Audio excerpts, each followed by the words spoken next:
Magpagpalang araw po. Sana po suportahan ninyo ang aking channel. Para po sa mga donation eto GCash number 092984676699. Para makapag-unlock pa tayo ng mga kabanata. Kinoronahang nagmula sa ilalim ng lupa. Kabanata 1596 hanggang Kabanata 1600. Kabanata 1596. Sizzle. Ang bilis ay masyadong mabilis. Ang katawan ng cultivator ng Ghost Killing Pavilion ay humaplo sa hangin sa paligid niya, at nagbuga pa ng isang makinang nakislap. Lang sandali pa, nagsimulang masunog at mahulog ang kanyang damit.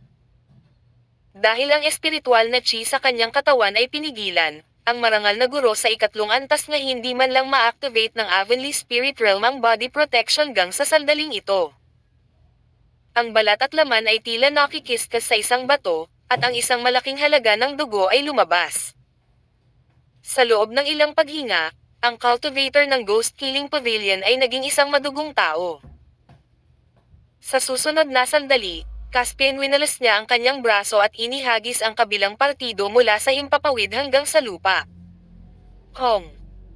Ang katawan ng magsasaka ay dumaan sa lawa na parang meteorite sa gitna ng hangin at pagkatapos ay nabasag sa lawa, na parang 10,000 shell ang sumabog ng sabay. Bang! Ang tubig ng lawa ay pinasabog hanggang sa daan-daang metro ang taas, na nagpapakita ng natatakpan ng putik sa ilalim ng lawa. Ang tubig sa lawa ay bumuhos mula sa gitna ng hangin na parang bagyo. Caspian mabigat ding dama po sa dibdib ng nagskasaka ng Ghost Killing Pavilion. Bam! May malakas na ingay na naman. Parang isang higanteng yumuyurak sa lupa. Biglang umalangaw-ngaw ang mga alon sa ilalim ng lawa. Ang lawa ay patuloy na tumatakbo. Ang lugar ng lawa ay biglang lumawak at nilamon ang 12-dosenang milya ng nakapalibot na lupa bago huminto.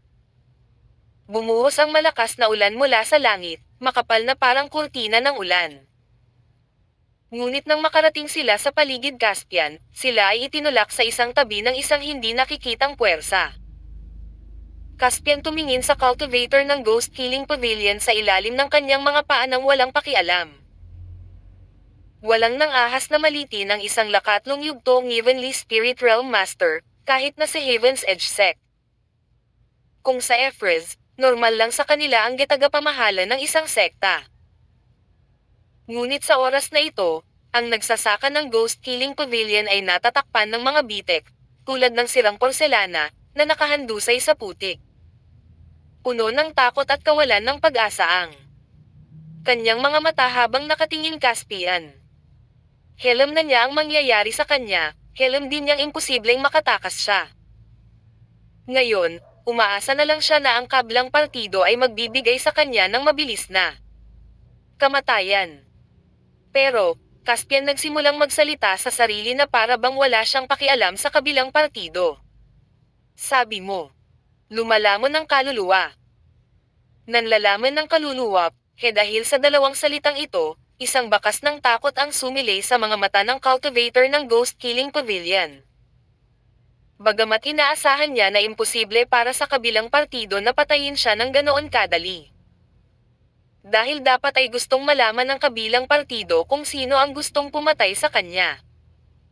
Ang nagsasaka ng Ghost Killing Pavilion ay handa pang ang pahirapan.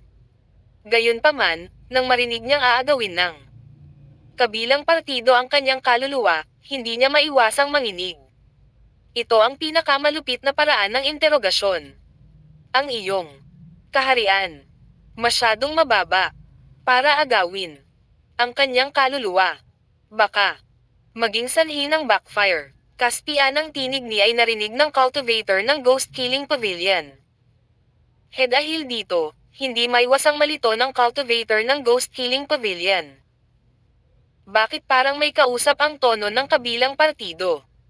Ngunit walang ibang tao sa paligid.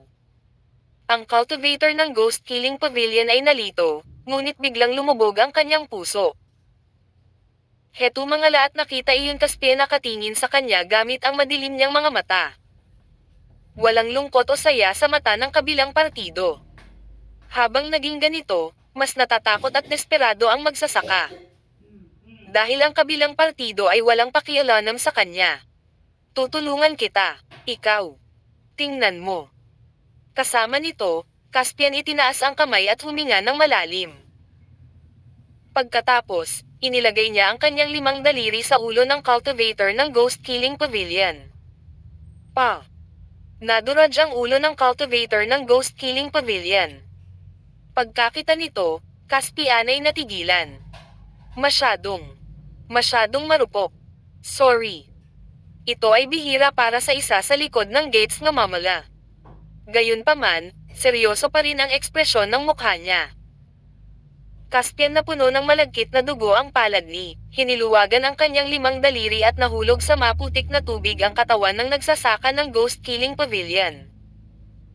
Caspian itinaas ang dagwang kamay at mabilis na ikanaway ito ng ilang beses sa ere. Biglang huminto sa himpapawid ang isang string ng rune na may nakasulat na dugo.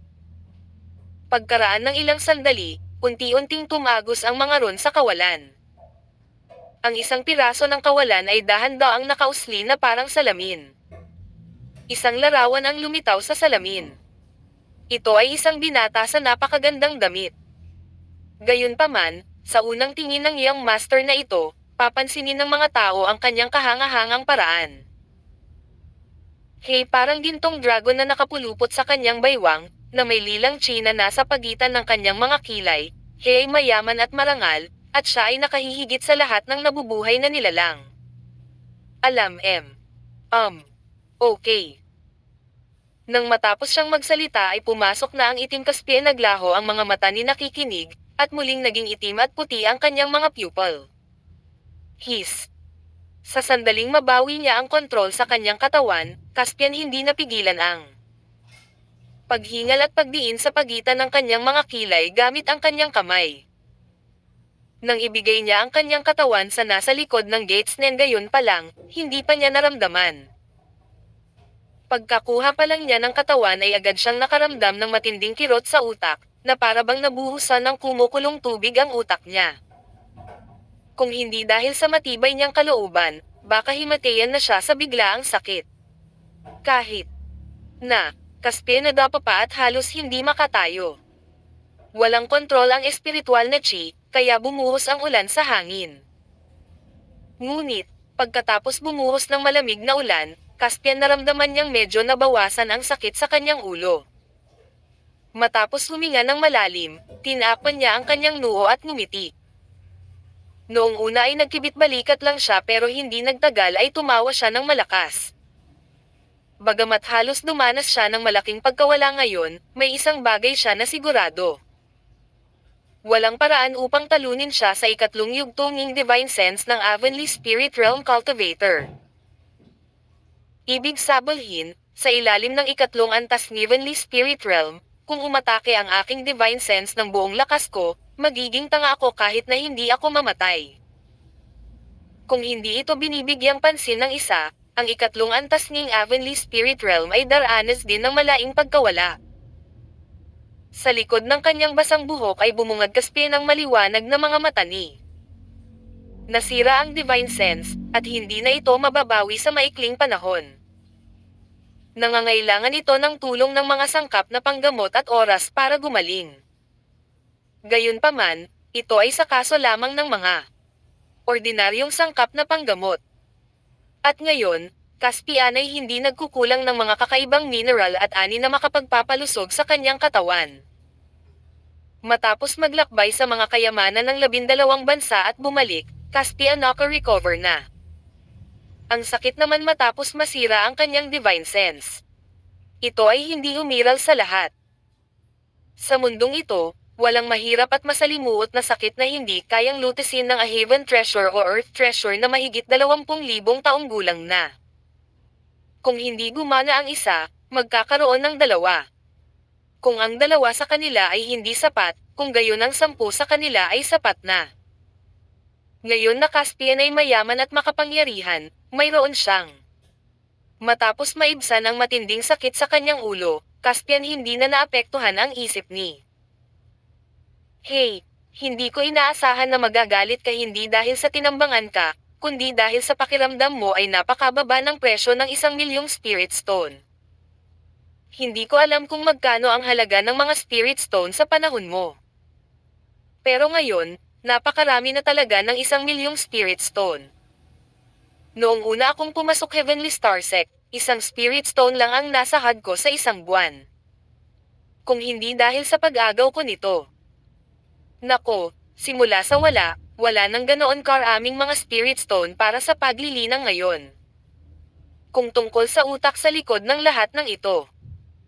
Caspian napatitig ang mga mata sa imahe ng Young Master na nakasuot ng marangyang damit na unti-unting naglalaho sa mga oras na ito. Hinggumati ng mapait at sinabing, "Alam ko kung sino ito.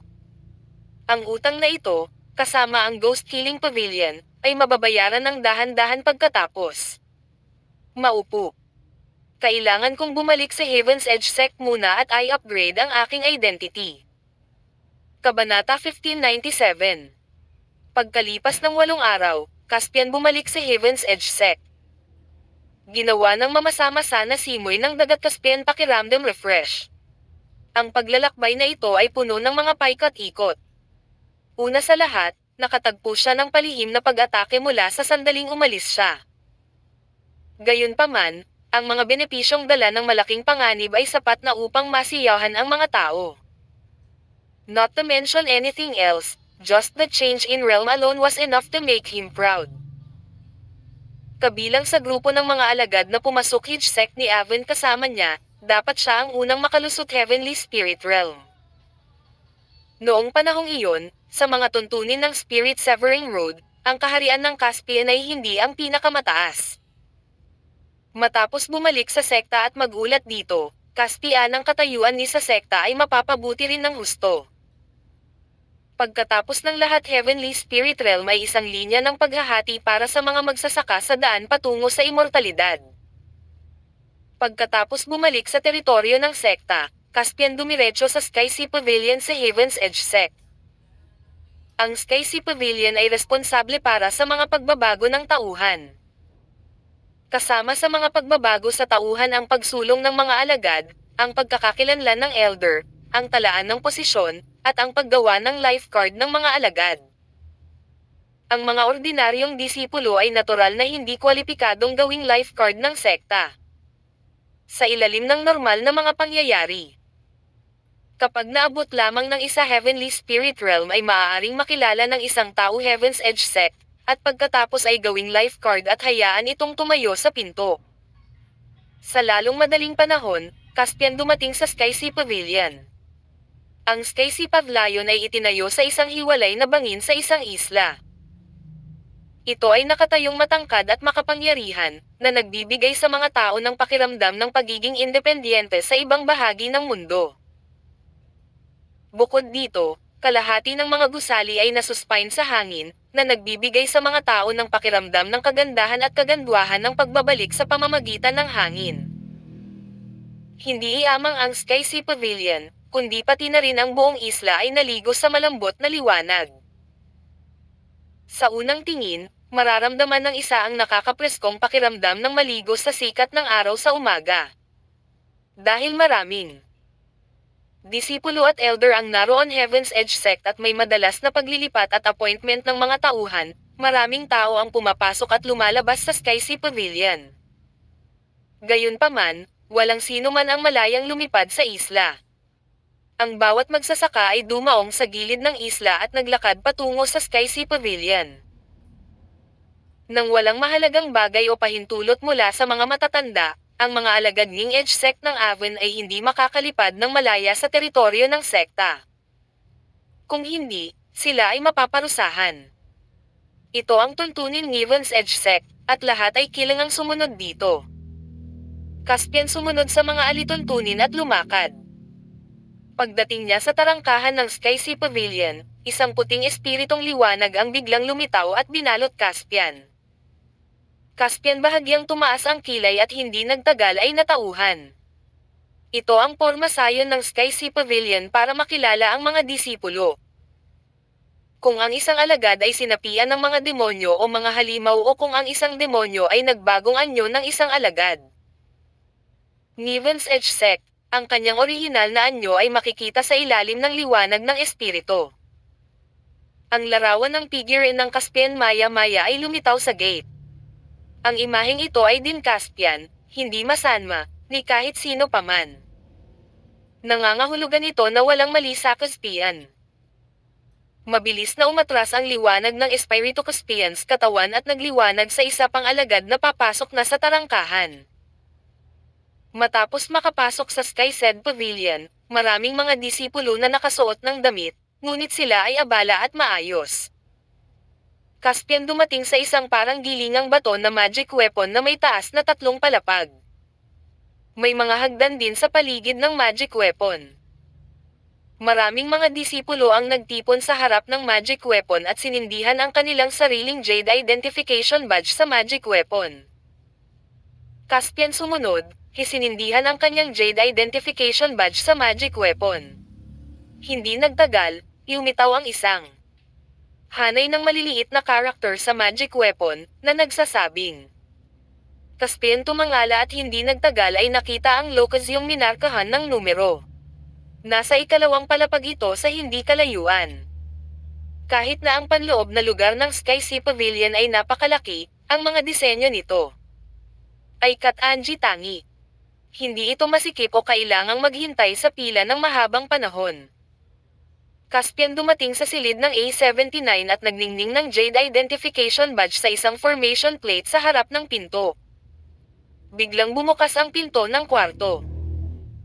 Kailang Caspian pumasok siya, nakita niya kaagad ang isang matandang magsasaka na nakaupo sa harapan niya. Bagaman ang magsasaka ay mukhang nasa edad 70 o 80, ang kanyang mga mata ay maliwanag at ang kanyang balat ay namumula, na nagbibigay sa mga tao ng matinding pang-aapi. Kung sino pang alagad, siguradong magbabago ang mga mukha nila kahit hindi sila manginig. Gayunpaman, Caspian's divine soul was extremely powerful, and he killed too many high-level cultivators along the way. Therefore, the pressure of the realm that others instinctively feared was common to him. It was like the spring breeze in April, and his face was no longer cold. Sa harap ng matanda ng sekta, Caspian ay hindi mapagpakumbaba o mayabang. Hiyumuko ng may paggalang at sinabi, Caspian, nagbibigay galang ako kay Elder. Tumangala si Elder at pinalaki Caspian. Bigla, Caspian nadama na ang pakiramdam ng pang-aapi ay nawala. Gayunpaman, dahil ibinaba niya ang kanyang mga kilay sa sandaling ito, hindi niya nakita na. Tumingin sa kanya si Elder ng may pagpapahalaga. Caspian, bakit nandito ka ngayon? Tanong ni Elder. Kaka-promote ko lang sa Heavenly Spirit Realm, kaya narito ako para hilingin kay Elder na i-record para sa akin. Pagkasabi nun, Caspian iniabot ang kanyang Jade Identification Badge. Heavenly Spirit Realm. Not bad. Tumango si Elder. Ang pinakamahalagang hakbang para sa iyo na gumawa ng mahusay na pag-unlad sa landas ng kawalang kamatayan. Gaano ka nakatagal nag-apprentice Heaven Edge Sect? 14 na buwan, sabi Caspian. 14 na buwan, ha, hindi masama. Ha, biglang tumangala ang matanda at tumingin ng diretso Caspian.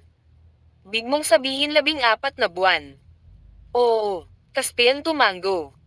Noong Mayo, katatapos ko lang sa Spirit Severing Road at dapat itong may tala sa Jade Identification Badge. Ang matanda ay nag-inject ng isang tipak ng espiritual na Caspian Badge ng pagkakakilanlan ng Jade. Jade Identification Badge ng mga alagad ng Edge Sect ng Avon ay hindi lamang nagpahayag ng pagkakakilanlan ng kanilang mga disipulo. Ngunit naitala din ang mga mahahalagang kaganapan na nangyari sa kanila sa sekta, pati na rin ang mga kahihinatnan ng kanilang mga gantimpala at parusa. Sa oras na ito, tanmangin ang matanda sa paligid at agad na nakita ang nauugnay and mga talaan ng Spirit Severing Road. Nang makita niya iyon kung kailang Caspian katatapos lang ng kanyang Spirit Severing Road at pumasok Heaven's Edge Sect, nasa unang antas pa lang siya ng Holy Land Realm. Biglang tumigil ang paghinga ng matanda. Sa sandaling ito, Caspian naramdaman kong biglang nagiba ang atmosphere sa kwarto.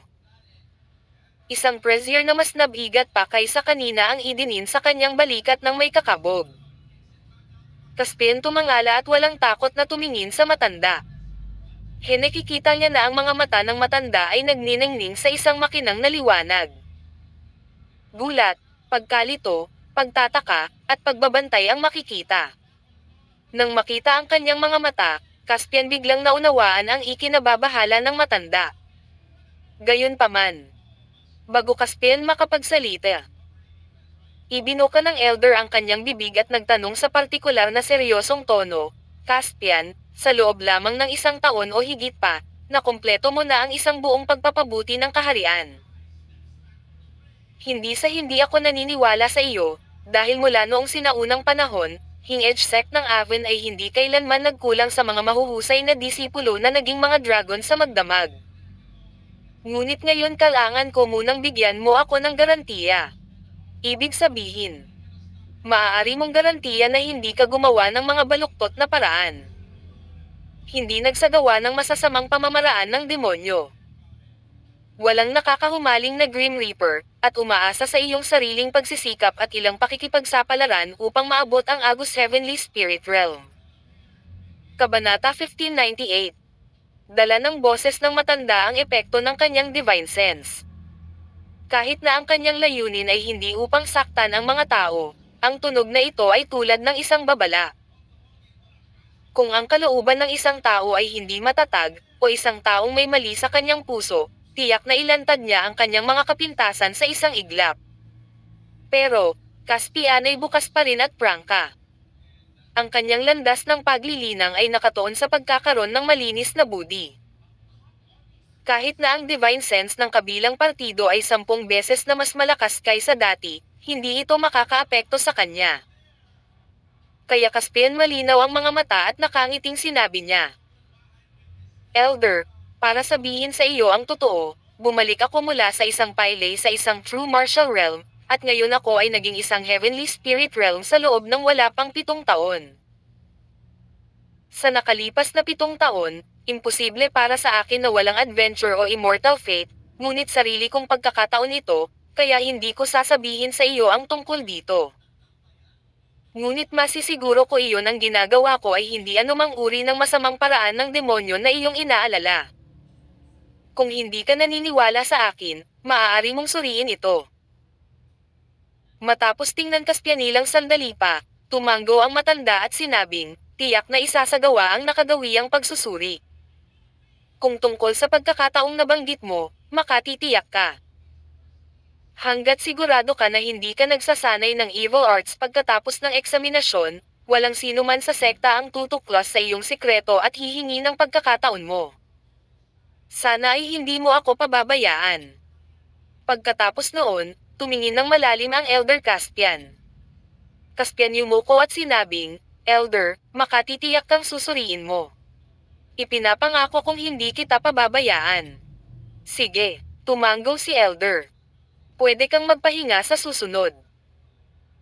Pagkatapos nito, itinaas niya ang kanyang kanang kamay, at isang mapusyaw na asol na sinag ng liwanag ang biglang tumama sa pagitang Caspian Kaleni. Kaagad, Caspian nakaramdam ng malamig na aura na kumakalat mula sa pagitan ng kanyang mga kilay hanggang sa kanyang mga paa at buto. "Huwag kang kabahan." Pagkakita niyan Caspian mukhang nalilito, muling inaliw ng matanda. Caspian ay walang lihim na motibo sa unang lugar, kaya sa sandaling ito, hinayaan na lamang niya ang kabilang partido na suriin siya. Tulad ng para sa Gates ngel malalim sa dagat ng kamalayan. Walang gaanong kinalaman iyon Caspian paglilinang. Bukod dito, Caspian alam din na ang pagsusuri ng matanda ay hindi kailanman susurin ang dagat ng kamalayan. Ang pangunahing pagsusuri ay ang Chi sa kanyang dantian at blood soul sa kanyang mga litid at sisidlan. Walang problema sa mga ito para sa Caspian. Sa panahon ng pagsusulit, Caspian narinig ang mahinang tunog ng sorpresa mula sa matanda. Nang tumingin siya sa matanda, umiling muli ang kabilang partido, na nagpapahiwatig na Caspian hindi kailangang mag-alala. Hindi nagtagal, binawi ng matanda ang asol na liwanag at tumango ng may kasiyahan. "Tama. Walang palatandaan ng masamang gawi sa katawan mo. Mukhang nagkaroon ka ng isang mahusay na pakikipagsapalaran sa iyong paraan upang mag-practice. Lahat ng ito ay aking swerte. Sabi Caspian. Ikanaway ng matanda ang kanyang kamay. Huwag kang mag-alala, iyon ang iyong pagkakataon at pakikipagsapalaran, pati na rin ang iyong sikreto. Kung ayaw mong sabihin, wala nang magtatanong pa. Pero may tanong ako. Pakiusap, ituloy mo, kuya. Dahil ang kabilang partido ang nagmungkahi nito, Caspian natural na kailangang tumugon. Nakakamangha ang blood soul mo. Mukhang hindi ka lang isang banal na tagapagsasaka. Tanong ng matanda. Mayroon akong ilang pundasyon para sa paglilinang ng katawan, Caspian ngumiti. Elder, patawarin mo ako. Hindi komportable para sa akin na magsabi ng higit pa. Okay, hindi mahalaga. Tumango ang elder, pagkatapos ay itino ang Jade Identification Badge ng Caspian at sinabing, inubos mo na ang Guardian Divine Sense sa loob. Oo, nakatagpo ako ng kaunting panganib sa oras na iyon. Caspian tumango. Wala akong pagpipilian kundi gamitin ang tanging pagkakataong ito upang iligtas ang aking buhay. Walang dapat itago sa katotohanang naubos na ang Protective Divine Sense sa Jade Identification Badge. Hanggat gusto nila, maaari nilang suriin ito. Sa halip na humanap ng dahilan para itago ito, mas mabuting aminin na lang ito ng lantaran. Mukhang napakadelikado ng sitwasyon sa oras na iyon. Tumango ang elder. Date Caspian maaaring magsimula, biglang itinuro ng elder ang Jade Identification Badge. Kaagad, isang gintong ilaw ang kumislap at pumasok sa Jade Identification Badge. Matapos matanggap ang Jade Identification Badge na ibinalik ni Elder, Caspian biglang nanlamig ang mga mata at nanlamig ang puso niya. Tinaas ang ulo at hindi makapaniwalang tumingin sa matanda. Ikaw. Tinulungan talaga siya ng Elder ito na lagyang muli ang Guardian Divine Sense sa Jade Identification Badge. Ngayon lang, nasa dulo na ng daliri niya. Pagkatapos ng lahat, minsan ang tagapag-alaga ng Divine Sense sa Jade Identification Badge ng mga disipulo na Hing Edge sect ng Aven ay naubos. Hindi na ito umiiral at maaari lamang itong magamit ng isang beses sa isang buhay. Ang tuntunin ay naitala bilang mga tuntunin ng sekta. Ngunit ngayon, hindi lamang nakatulong ang elder na ito Caspian, ngunit higit sa lahat, nagawa niya ito sa isang iglap. Isang magaan na daliri. Hindi lanmang nilabag ng matanda ang mga patakaran, ngunit ang daliri na ito ay napaka-relax at komportable din. Ang banal na tagapag-alaga, na itinuturing ng iba bilang negal iligtas buhay na anteng-anteng, ngunit sa harap ng matandang ito, ay kasing dali ng pagkain at pag-inom ng tubig. Halatang nasiyahan ang elder sa sorpresa nung Caspian Makani, tumango at ibinato ang isa pang puting ilaw sa mga kanmay ni Caspian. Caspian kinuha ito at biglang nakaramdam ng lamig sa palad niya. Nang tumingin siya sa malapit, nakita niya na ito ay isang snowflake na kasing laki ng palad. Ang mga snowflake ay malinaw na condensed mula sa espiritual na chi. Hindi ito natunaw pagkaraan ng mga taon, at ito ay malamig. Gayunpaman, kapag hinawakan sa palad ng kanyang kamay, pinalamig at comfortable ang pakiramdam ng mga tao, at nasasabik ang kanilang espiritu. Kung magkakaroon ka ng anumang mga problema sa iyong paglilinang at hindi makakuha ng sagot, maaari kang pumunta sa Sky Sea Pavilion upang hanapin ako gamit ito, sabi ng elder. Caspian agad na naunawaan na ang elder na ito ay nagkaroon ng pakiramdam ng pagpapahalaga at pagsulong para sa kani, hindi nagdalawang isip at agad na yumuko para ipahayag ang kanyang pasasalamat. Well, simula ngayon, ikaw na Heavenly Spirit Realm Master ng Heaven's Edge Sect. Mayroong higit sa 200 Heavenly Spirit Realm Masters sa aming Heaven's Edge Sect. Sa ganito, Caspian hindi napigil ang mapabuntong hininga. Mayroon lamang 12 na Heavenly Spirit Realm Masters in Heavenly Stars Secta. Ito ay hindi nakakagulat na ang bilang. Heavenly Spirit Realm Masters ng Edge Sect ng Aven ay ang numero 1 sa lunya. Gayunpaman, Malinaw na hindi lamang inaasahan ng Elder Caspian. Hing Avonlea Spirit Realm Master ay ang panimulang punto lamang ng iyong path to immortality.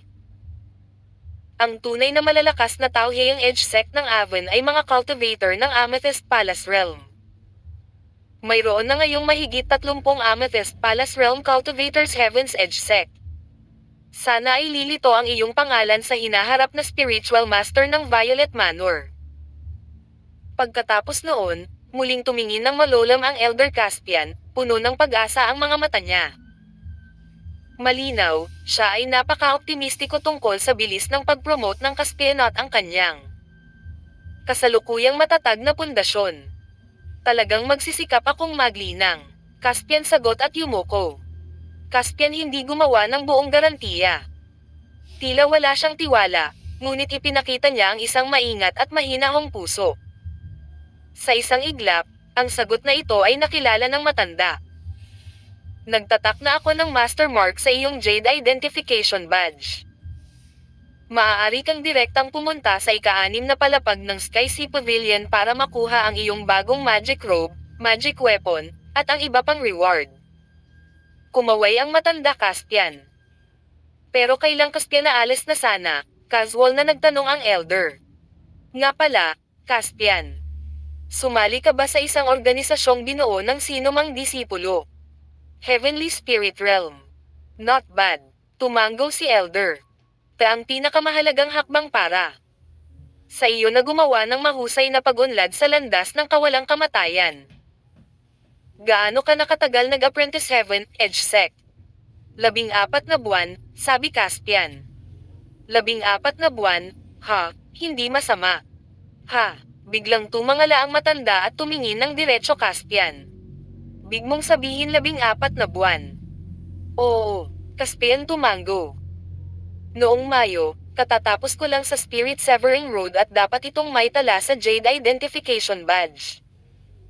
Ang matanda ay nag-inject ng isang tipak ng espiritual na Caspian Badge ng pagkakakilanlan ng Jade. Jade Identification Badge ng mga alagad ng Edge Sect ng Avon ay hindi lamang nagpahayag ng pagkakakilanlan ng kanilang mga disipulo, ngunit naitala din ang mga mahahalagang kaganapan na nangyari sa kanila sa sekta, pati na rin ang mga kahihinatnan ng kanilang mga gantimpala at parusa. Kabanata 1599. Isang organisasyon Caspian lumangon na may nagtatakang tingin. Nang marinig niya ang tanong ng matanda, Caspian ang unang reaksyon ni Crepe Myrtle Sect. Ang Crepe Myrtle Sect ay isang organisasyong automatikong binuo ng mga alagad ng Heaven's Edge Sect. Ang Grand Pure Emperor ay isa sa pinakamagalang himga alagad ng Edge Sect ng Haven, kaya ay wala kahit saan upang makita. Gayunpaman, ang lahat ng mga tao sa Crepe Myrtle Sect ay labis na humanga sa kanya, kahit nasa punto na sila ay naniniwala sa kanya. Ang kanyang impluwensya ay lumampas pa sa Crepe Myrtle Sect at kumalat sa Haven's Edge Sect. Dapat malaman na ang merit system na ang Avon's Edge Sect na ginagamit ngayon ay iminungkahi ng Grand Pure Emperor. Ang gayong tao ay malamang na hindi lamang isang disipulo Haven's Edge Sect.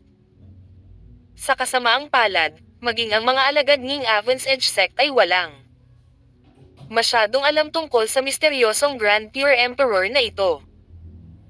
Dahil dito, hanggang ngayon, Caspian ang alam lang nitong misteryosong taong ito ay ang nakatatandang kapatid ni Starnelson, na ang palayaw ay Grand Pure Emperor, at maging ang kanyang tunay na pangalan ay hindi alam. Sa oras na ito, ang matanda ay tila labis na nag-aalala tungkol sa bagay na ito. At mula sa kanyang pagganap ngayon, tiyak na hindi siya isang ordinaryong tao sa mga Heaven's Edge Sect. Kaya Caspian subconsciously gustong tanungin siya tungkol sa Grand Pure Emperor. Pagkatapos mag-alinlangan ng ilang sandali, Caspian nagpasya no huwag munang magtanong. Kaya mukhang naguguluhan pa rin siya at naguguluhan na nagtanong. Elder, ano ang problema sa organisasyong binuo ng mga disipulo? Nang makita ito, bahagyang natigilan si Elder. Pagkatapos ay tumango siya at nag-isip. Oo, kakapasok mano lang sa sekta wala pang 2 taon na ang nakakaraan. Normal lang na walang pumapansin sa iyo. Speaking of this, termangin siya ng malalim Caspian at sinabing, ngayon, na-promote ka si Heavenly Spirit Realm Master. Matapos may tala ang mga talaan, tiyak na maaakit mo ang atensyon ng maraming alagad sa sekta. Sa aming Heaven's Edge sect, para makatulong sa isa't isa, bubuo ng Alliance Association ang mga disipulo. Pagbalik mo, kahit na lumabas ka sa Sky Sea Pavilion, may mga disipulong lalapit sa iyo at umaasa na makakasali ka sa kanilang organisasyon. Nakita ko, Caspian kumurap. Sa oras na ito, Caspian napatigil lang sa paglalakad palabas ng kwarto at sumaludo sa matanda. Hindi ako nakapasok Heaven's Edge sect sa mahabang panahon, kaya pakipaliwanag sa akin kung anong uri ng mga organisasyon ang mayroon sa sekta ngayon at kung kailangan ko bang sumali sa kanila, Elder. Kung sasali ako sa kanila, kung ano ang kailangan kong bigyang pansin. Mula sa mga salita ni Elder, Caspian maaaring sabihin na ang kabilang partido ay halatang may sasabihin sa kanya, hiwalang gaanong alam tungkol sa mga disipulo ng sekta, kaya wala siyang dahilan para palampasin ang pagkakataong magtanong. Sa kasamaang palad, ang sagot ng Elder ay hindi eksakto kung ano Caspian inaasahan. Napailing na lang ang matanda. May mga benepisyo at disadvantages ang pagsali sa organisasyon. Tulad ng para sa mga detalye, kailangan mong gumawa ng iyong sariling pagpipilian. Ang payo na maibibigay ko sa iyo ay huwag magmadaling sumali sa isang organisasyon. Mag-ingat at pagkatapos ay pilin kung gagawin ito o hindi. Sa huling pangungusap ni Elder, isang naliwanag na ilaw ang pumasok Caspian mata. Gagawin man o hindi. Ang kahulugan ng mga salitang ito ay nangangahulugan na maaari niyang piliin na sumali o hindi. Pero ngayon na Caspian ay konektado sa saloobin ng Elder, ang kabilang partido ay tila hindi gusto Caspian upang sumali sa ilang uri ng mga organisasyon. Caspian pondered for a moment, then nodded and said, "Okay, thank you for your guidance, Elder. I will pay attention to it myself. At present, my main energy will still be focused improving my realm." Sige. Sige. Pagkatapos mong makuha ang reward para sa iyong promosyon sa Heavenly Spirit Realm, ang sekta ay maghahanda din ng isang bundok na iyong tirahan at linangin. Tumango ang Elder at kumaway sa Caspian. Pagkatapos Caspian lumabas ng silid, mukhang nag-iisip pa rin ang matanda. Sa 14 na buwan, ang unang antas ng Holy Land Realm hanggang sa unang antas ng Heavenly Spirit Realm. Itinaas ng Elder ang kanyang ulo at tumingin sa direksyon kung saan Caspian kakaalas lang. Ang bilis na ito ay mas mabilis kaysa sa Nelson. Gagawin ng Crepe Myrtle Sect. Pagkalabas ng well. Ano ang kwarto? Caspian naglakad iisip. Papuntang 6th floor habang naghimagaling manghula ng isip ng mga tao. Bagamat hindi gaanong nagsalita ang Elder ngayon, nahulaan niya ang maraming kapakipakinabang na bagay mula sa mga salita at saloobin ng Elder. Maaaring baliwalain ng Elder na ito ang mga alituntunin ng sekta at tulungan akong palitan ang aking tagapag-alaga ng Divine Sense. Nang madali, kaya dapat ay mayroon siyang mataas na katayuan sa Heaven's Edge sect. Kung kinakatawan niya ang saloobin ng mga Elder ng Heaven's Edge sect, nangangahulugan ba iyon na ang Crepe Myrtle sect ay pumukaw na ngayon ng kawalang kasiyahan ng Heaven's Edge sect? Malinaw, ayaw ng Elder na sumali ako sa Crepe Myrtle sect. Ngunit ito ba ay personal na ideya ng Elder, o ideya ng matataas na opisyal ng Heaven's Edge sect? Caspian alam niya na ngayong marami na siyang napatay na mga disipulo ng Crepe Myrtle sect, kapag nailabas na ang mga bagay na ito, hindi na siya pababayaan ng Crepe Myrtle sect. Sa makatuwid, kung maaari siyang humiram ng ilang mga panlabas na puwersa sa oras na ito, siya ay magiging napakasaya. Tanga lang ang gagawa ng isang bagay tulad ng pagiging isang batang bakal. Siyempre, ang premise ay napinatay niya ang mga disipulo ng Crepe Myrtle sect ay hindi may hayag ngayon, upang magamit niya ang mga panlabas na puwersa. Kailang Caspian nag-iisip ng kung ano-ano, nagpatuloy siya sa paglalakad. Hindi nagtagal, nakarating na siya sa ika-6 na palapag. Sa ika-6 na palapag, mayroon ding mga matatanda ng sekta na responsable sa kanyang pag-promote. Siyempre, kumpara sa misteryosong elder sa lakalawang palapag na may hindi maarok na lakas, ang mag-elder na namamahala sa mga gawain dito ay hindi kasing lakas ng elder na iyon kanina lang. Ang mga matatandang ito ay matatawag lamang na kalahating matanda. Ang kanilang pangunahing gawain ay ang paglilingkod sa sekta. Matapos ibigay ang kanyang Jade Identification Badge, Caspian sa ialong madaling panahon natanggap ang kanyang gantimpala sa promosyon. Una sa lahat, mayroong isang bilog na ginto sa badge ng pagkakakilanlan ng Jade. Ito ang simbolo ng pagkakakilanlan ni Heavenly Spirit Realm Master. Tapos kumuha din siya ng bagong robe. May mga gintong pattern sa mangas ng robe. Bilang karagdagan sa mga gintong linya at ang simbolong Heavenly Spirit Realm Master, ang robe mismo ay isa ring 3rd grade spirit tool. Kung Caspian ay hindi sapat na pinalad na magkaroon ng mga kamangha-manghang bilang ng mga sandatang mahika at mga sandatang mahika na may mataas na antas. Ang isang pangatlong klaseng kagamitang pang-espirito ay tiyak na magiging isang napakarangyang sandatang mahika para sa isang magsasaka na kakapasok lang, Heavenly Spirit Realm. Karamihan sa mga cultivator ay nasisiyahan na magkaroon ng isang first class na tool ng espirito noong una silang pumasok Heavenly Spirit Realm. Gamit ang isang pangalawang class na tool ng espirito, maaari nilang gawing inggit ang hindi mabilang na mga tao. Isang malaking sekta lang ang gustuhing edge sect ng Avon ay magiging napakayaman. Ang mga disipulo ng sekta ay bibigyan ng ikatlong baitang espiritong kasangkapang damit sa sandaling sila ay pumasok sa Heavenly Spirit Realm. Ang ikatlong gantimpala ay 100 espiritong bato. Ang 100 espiritong bato ay hindi marami. Gayunpaman, ang kadalisayan ng mga espiritong bato ay iginawad ni napakataas ng edge sect ng Avon. Ang ika-4 na gantimpala ay isang paraan ng paglilinang, ang maliwanag na buwan heart technique. Caspian orihinal na naisip na pagkatapos maabot Heavenly Spirit Realm, maaari niyang opisyal na matutunan ang minanang kapangyarihan ng mahiwagang Heaven's Edge Sect.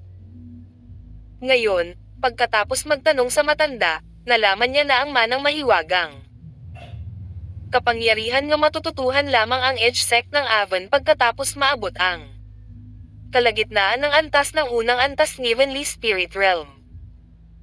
Ang matanda sa ika-6 na palapag ay tila nag-aalala iyon Caspian ay nababalisa, kaya inaliw at pinasiglan niya ang kabilang partido.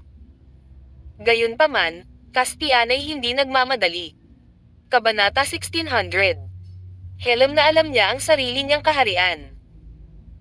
Hindi nagtagal ang ibang mga magsasaka ay pumasok sa unang antas ng Heavenly Spirit Realm, aabutin sila ng ilang taon para mag-upgrade sa mid-level, kahit na maayos ang lahat. Caspian alam niya na isang hakbang na lang ang layo niya mula sa kalagitnaan ng antas ng unang antas. Sa pagkakataong ito, pagkatapos na masipsap ang banal na kaluluwa ng infante ng Diablo, ang kanyang lakas ay tila hindi tumaas ng malaki, ngunit ang pagpapabuti ng kanyang espiritu at kalooban ay makakatulong ng malaki sa kanya na malagpasan ang tanikala ng kanyang kaharian. Kahit nakaspin na dama na malaki ang posibilidad na ma-promote siya sa kalagitnaan ng antas ng unang antas ng Heavenly Spirit Realm bago matapos ang Spirit Severing Road. Maaaring natural na matutunan ang minanang mahiwagang kapangyarihan ng Heaven's Edge Sect. Pagkatapos ng lahat, ang minanang mahiwagang kapangyarihan ng Edge Sect ni Avon ay hindi isang bagay na maihahambing ng ordinaryong mahiwagang kapangyarihan. Bawat mahiwagang kapangyarihan ay namumukod tangi sa mahiwagang kapangyarihan ng parehong ari-arian.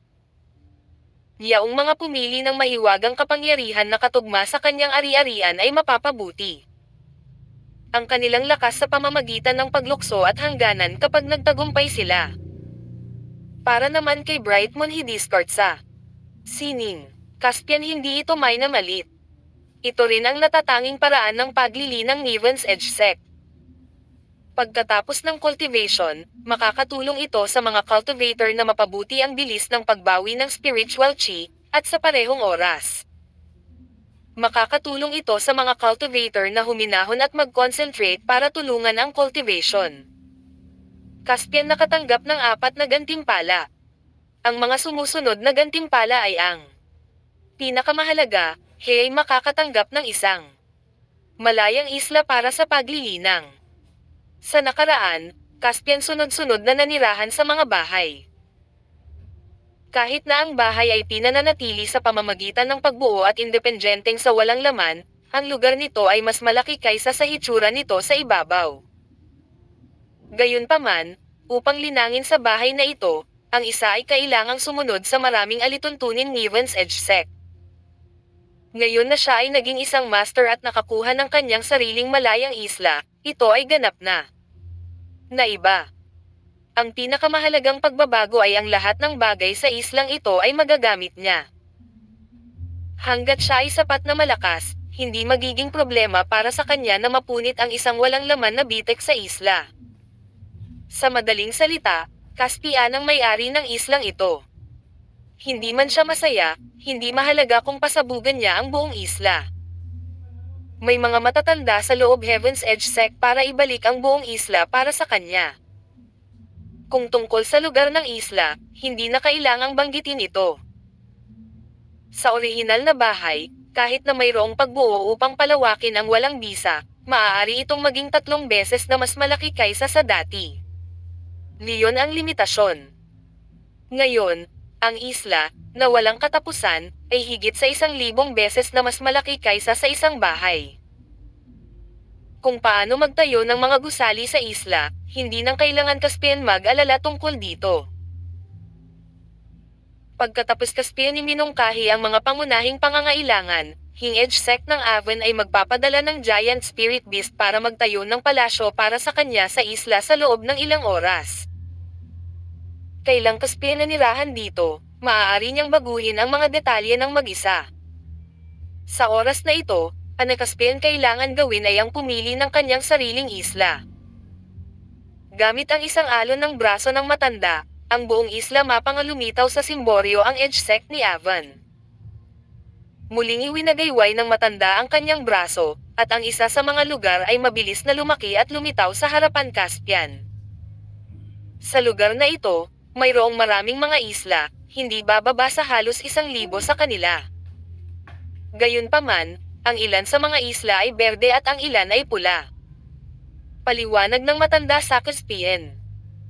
Ang mga pulang isla ay napili na ng mga alagad ng Heavenly Spirit Realm, at available ang mga berdeng isla. Maaari kang pumili kung gusto mo. Pagkatapos mong mamasyal sa isla, maipapakita ko sa iyo ang mga detalye ng isla, at ang laki ng dagat sa paligid ng isla ay pag-aari mo.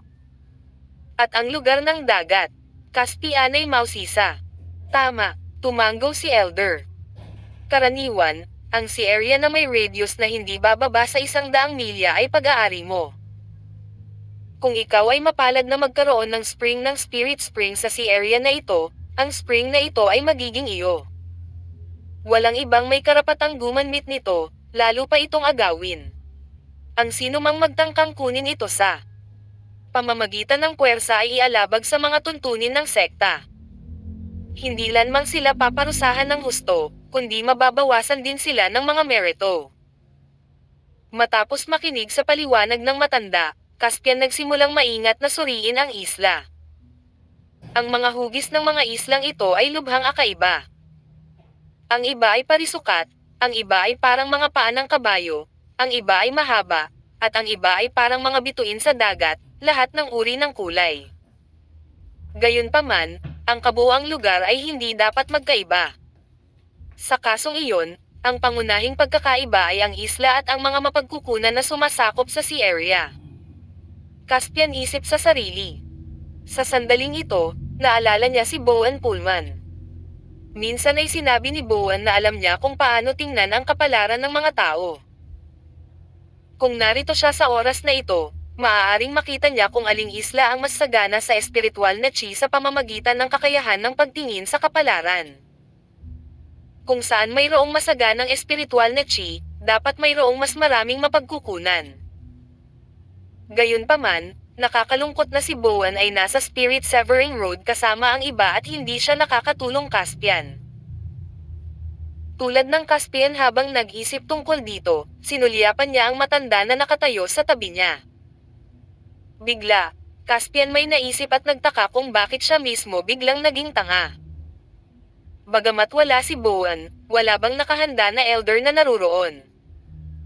Ang elder ay responsable para sa pagpili ng mga isla. Sa paglipas ng panahon, siya ay natural na magiging mas malinaw tungkol sa pagkakaiba sa pagitan ng mga isla kaysa sa kanyang sarili.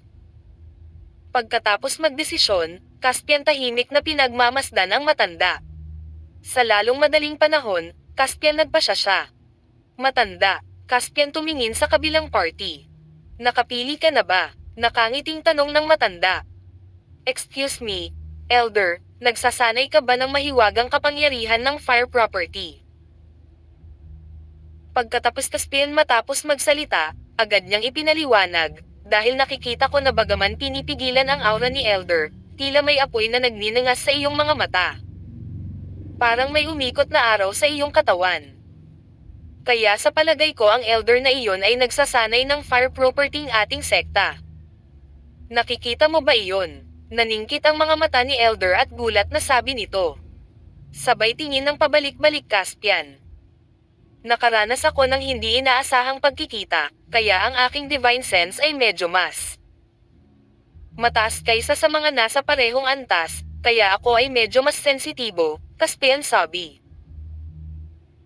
Ang kalahating matanda na ito ay talagang kapareho ng Caspian, at pareho silang nasa unang antas Heavenly Spirit Realm, kaya piniling maging Elder Heaven's Edge Sect at nagtatrabaho para sa sekta.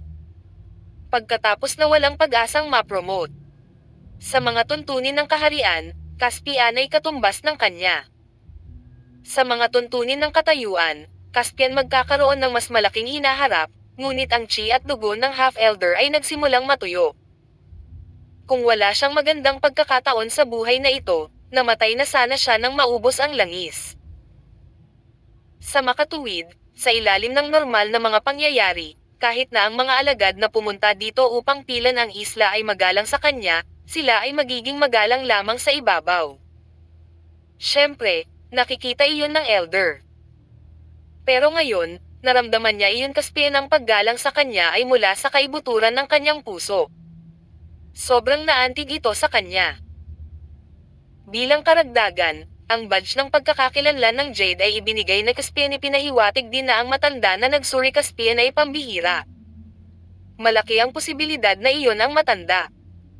Ang kilalanin ng matandang iyon ay nangangahulugan na ang disipulong ito ay hindi isang ordinaryong tao. Sa makatuwid, sa oras na ito, ang kalahating matanda ay interesado din sa kung ano Caspian na sabihin. Maraming salamat po. God bless. I love mo mahal.